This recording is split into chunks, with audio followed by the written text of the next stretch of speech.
History doesn't repeat itself, but it does rhyme. This is a Mark Twain quote that I think pretty adequately expresses how complex and beautiful humans can be and how complex and beautiful history can be.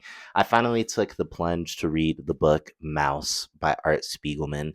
Loving comic books, loving graphic novels, this is a book that so many people within the graphic novel and comic book community say that this is a must read. And I'm here to say that if you have not taken the chance to try to read this book, may this video and may this discussion be the sign for you to finally take that plunge. Two of my personal philosophies that I live with in life is one, that being uncomfortable is okay, and that two, sitting in that discomfort is one of the best things that can happen to our personal lives because it allows us to grow.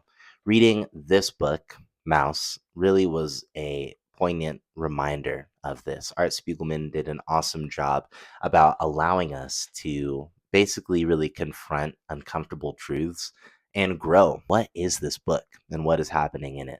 First off, we have anthropomorphization or anthropomorphizing, basically just saying that we're taking an event or taking people and then placing it into a different format like animals. Why I think that is pretty profound is because, especially growing up in the United States, I have Jamaican parents who told me a lot of the times that growing up with dogs and cats is that they wouldn't be indoors. The dogs never step indoors, they are outside. But in the United States, these dogs have like their own houses and they have their own comforts. So there's something that happens to the human brain when we acknowledge animals and when we look at animals. There's actually a comic that is coming out here 2025. Forget who it is by, Rick Remender, and it's called Escape. And he wrote that book basically because it's World War II and about bears. And one of the reasons Rick Remender took that medium is because he was saying that humans oftentimes have more empathy when they can see the expression of horror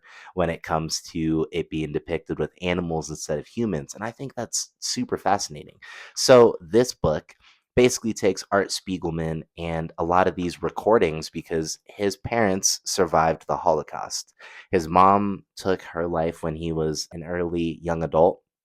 And this book is him going to his father, asking about the events of the Holocaust, and his father recounting these tales. Because it's Art talking to his father, Vladek, there are so many moments in this that made me audibly laugh because it's a relationship between father and son. His father and son dynamics of also just seeing his father who survived the Holocaust being resourceful go out of this, and him and his personality, he likes to take things in and save things. They'd be on a walk and he'd save copper wire, or he's eating a box of cereal and he didn't like the box of cereal, so even though it's almost done, he still chooses to return it. And so there's a big sense of honest, truthful conflict that's happening throughout this book that I enjoyed, and it added just this meta element because it's him visiting his father, recording, talking to his father, saying, I want to write this book.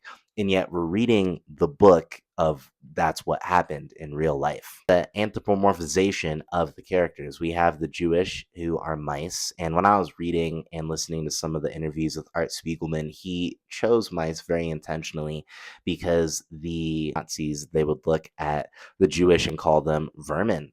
And so, mice, vermin, and just the meekness of his people. There would also be the German and the Nazis who were cats. We see the Americans being depicted as dogs. We have frogs. We have a whole lot and a whole cast. And I'm not going to spoil who is who in completion, but I think it was just a very clever way to paint the picture of what was happening. I am so passionate about the medium of comic books, graphic novels. It's not only for kids, and this is a prime example of that being a truthful case. It helps our brains look at an event that's happening and just register the information in a very fast way. Because of the relationship with father and son, we have this ever-present theme of tension. Tension is real. There's a portion where Art Spiegelman, his father Vladek, and then Art's wife are in the car and they pick up a hitchhiker, which was an African American character.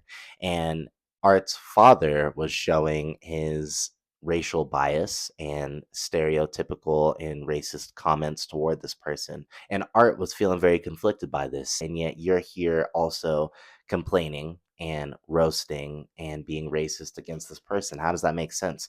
There's a very honest portion of tension. And I'm not saying that I enjoy the tension, but I say I understand it. In terms of just being the honest portion of being with a family member and just saying, man, buttons can be pushed, especially if there's a disagreement, if that was a religious disagreement, if that's a racial disagreement. There's something that can happen there that it could be just like a flip of a switch that makes things super complicated. I thought was pretty interesting was kind of looking through, and I wanted to just take a moment to talk about some of the bannings and the erasures that have been attempted.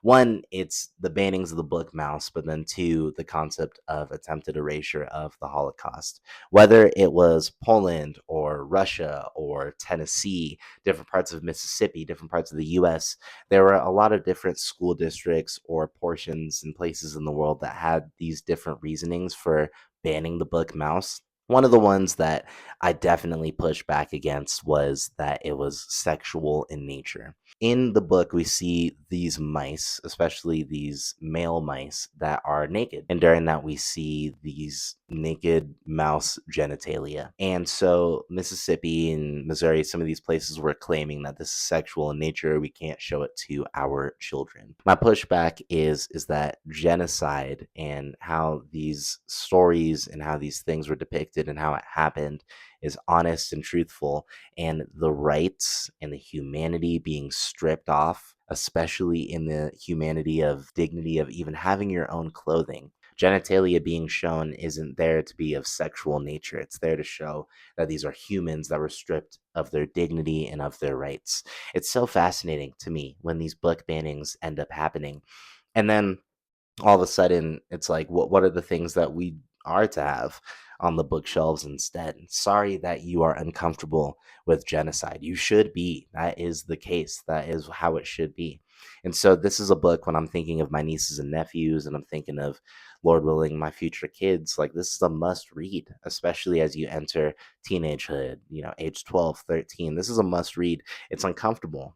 It has you sitting with your humanity, but that's the point, and that's why it should be happening. And so when it also comes to the erasure of the Holocaust, when people either say, oh, it wasn't as bad as it was, or oh, it didn't even happen. I was listening to different people, whether it's Holocaust survivors or Jewish historians, and some of the interesting comments that they would make is erasure can oftentimes be anti Semitic in nature. Because you have to say, what is your predisposition that you are pushing back against the best, well documented genocide in human history? And for you to say that it didn't happen at this scale or it didn't happen at all, there's something anti Semitic that's happening in nature. Or two, I'm not even going to interact with somebody like that because at the end of the day, okay, well, if this didn't happen, then so didn't World War II happen, or so didn't World War One happen. If you're just going to go out and claim that this genocide wasn't documented or didn't occur, then let's continue the train. It's hurtful.